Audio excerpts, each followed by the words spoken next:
Welcome to Rifaz kitchen. இது வரைக்கும் நீங்கள் ரிஃபாஸ் கிச்சனை சப்ஸ்கிரைப் பண்ணலையா? அப்போ மறக்காம உடனே சப்ஸ்கிரைப் பண்ணிக்கோங்க. கூடவே இருக்க பெல் ஐகானை கிளிக் பண்ணிக்கோங்க. அப்போ தான் நம்ம சேனலில் வர அப்டேட் உங்களே உடனுக்குடன் வந்து சேரும். இன்றைக்கி நம்ம என்ன பார்க்க போகிறோன்னா, ரொம்ப ஈஸியாக சிம்பிளாக செய்யக்கூடிய தவா தந்தூரி சிக்கன் ஓவன் இல்லாமல் தவாலே எப்படி செய்யலான்னு பார்க்கலாம். இதுக்கு தேவையான பொருட்கள் என்னென்னு பார்த்துடலாம்.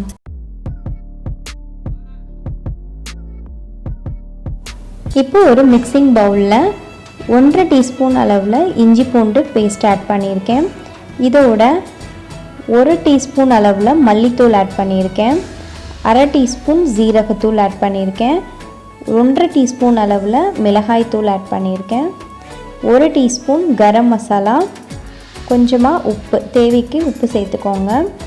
இதோட 1 டீஸ்பூன் அளவில் பெப்பர் பவுடர் ஆட் பண்ணியிருக்கேன்.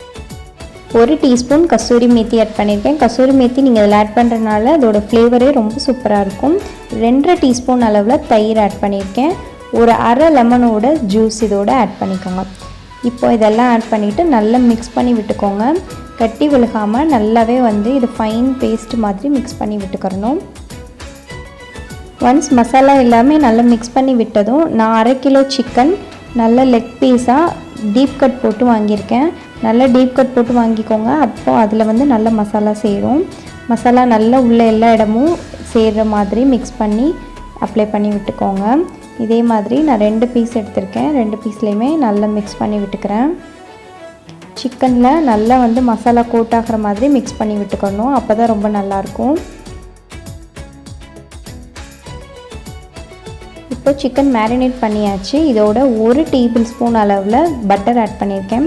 பட்டர் நீங்கள் ஆட் பண்ணிவிட்டு நல்லா மிக்ஸ் பண்ணி விட்டுக்கோங்க. பட்டர் ஆட் பண்ணுறதுனால சிக்கனில் மசாலா நல்லா கோட் ஆகும், மசாலா உதிராது, நல்லாவே வரும்.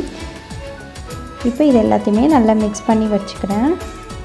இதை குறைஞ்சது ஒரு 4 ஹவர்ஸ்னாலும் நீங்கள் ஊற வச்சுட்டு அதுக்கப்புறம் ஃப்ரை பண்ணணும். நான் ஓவர் நைட் ஃப்ரிட்ஜில் வச்சுட்டு மேரினேட் பண்ணியிருக்கேன். ஃப்ரிட்ஜிலேருந்து ஒரு 10 மினிட்ஸ் 15 மினிட்ஸ் முன்னாடியே நீங்கள் எடுத்து வச்சுருங்க. எடுத்து வச்சுட்டு அதுக்கப்புறமா நீங்கள் ஃப்ரை பண்ணலாம். இப்போ சிக்கனில் நல்லாவே மசாலா கோட்டாயிருக்கு, நல்லா ஊறி வந்திருக்கு சிக்கனும். இப்போ சிக்கன் ஃப்ரை பண்ணுறதுக்கு ஸ்டவ்வை ஸ்விட்ச் ஆன் பண்ணிவிட்டு ஒரு தவா எடுத்து வச்சுக்கோங்க. தவா நல்லா சூடாகட்டும். சூடானது 1 டேபிள் ஸ்பூன் அளவில் பட்டர் ஆட் பண்ணிக்கோங்க. பட்டர் ஆட் பண்ணிவிட்டு பட்டர் நல்லா மெல்ட் ஆகிற வரைக்கும் விட்டுருங்க. எல்லா பக்கமும் தடவி விட்டுக்கோங்க. நீங்கள் ஆயில் கூட ஆட் பண்ணிக்கலாம். ஆனால் நீங்கள் பட்டரில் ஃப்ரை பண்ணும்போது ரொம்பவே டேஸ்டியாக இருக்கும் சிக்கன் பட்டரில் ஃப்ரை பண்ணும்போது. இப்போ சிக்கனை நம்ம தவாவில் ப்ளேஸ் பண்ணிடலாம். ஒரு சிக்கனாக கொஞ்சம் கேப் விட்டு ப்ளேஸ் பண்ணிக்கோங்க. ஒரு சைடும் நம்மளுக்கு வேகிறதுக்கு 15 மினிட்ஸ் ஆகும். ஒரு சைடு வேகிறதுக்கே நம்மளுக்கு 15 மினிட்ஸ் எடுக்கும். ஏன்னா நம்ம அதை தவா ஃப்ரை பண்ணுறதுனால. சிக்கன் ப்ளேஸ் பண்ணதும் லோ ஃப்ளேம்லேயே வச்சுட்டு இதை நம்ம குக் பண்ணணும். இல்லைனா நீங்கள் ஹை ஃப்ளேமில் வச்சு குக் பண்ணும் போது ஒரு சைடு நல்லா வெந்துடும், வெளியே கிறிஸ்பியாக இருக்கும், ஆனால் உள்ளே வேகாது.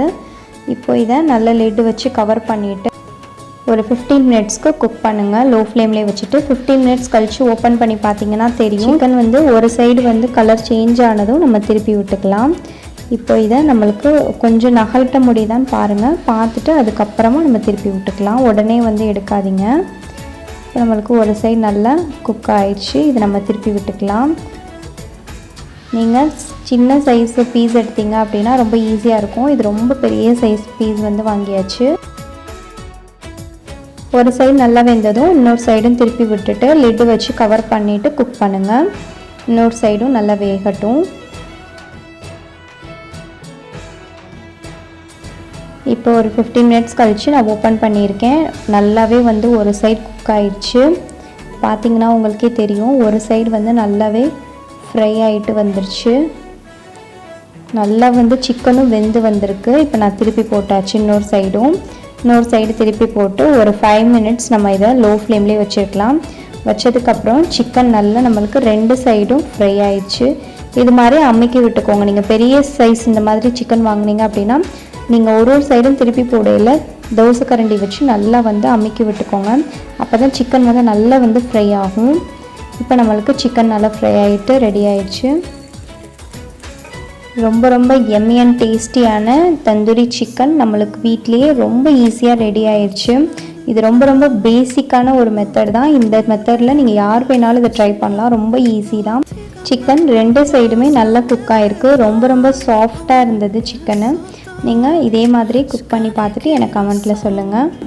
ரொம்ப டேஸ்டியான தந்தூரி சிக்கன் நம்மளுக்கு இப்போ ரெடி ஆகிருக்கு. இந்த சிக்கன் ரெசிபி உங்களுக்கு ரொம்ப பிடிச்சிருக்கா? அப்போ மறக்காமல் நீங்களும் வீட்டில் ட்ரை பண்ணி பார்த்துட்டு எனக்கு கமெண்ட்டில் சொல்லுங்கள். இந்த வீடியோ உங்களுக்கு ரொம்ப பிடிச்சா மறக்காமல் லைக் பண்ணுங்கள், கமெண்ட் பண்ணுங்கள். உங்களோட ஃபேமிலி அண்ட் ஃப்ரெண்ட்ஸ்க்கு மறக்காமல் ஷேர் பண்ணுங்கள்.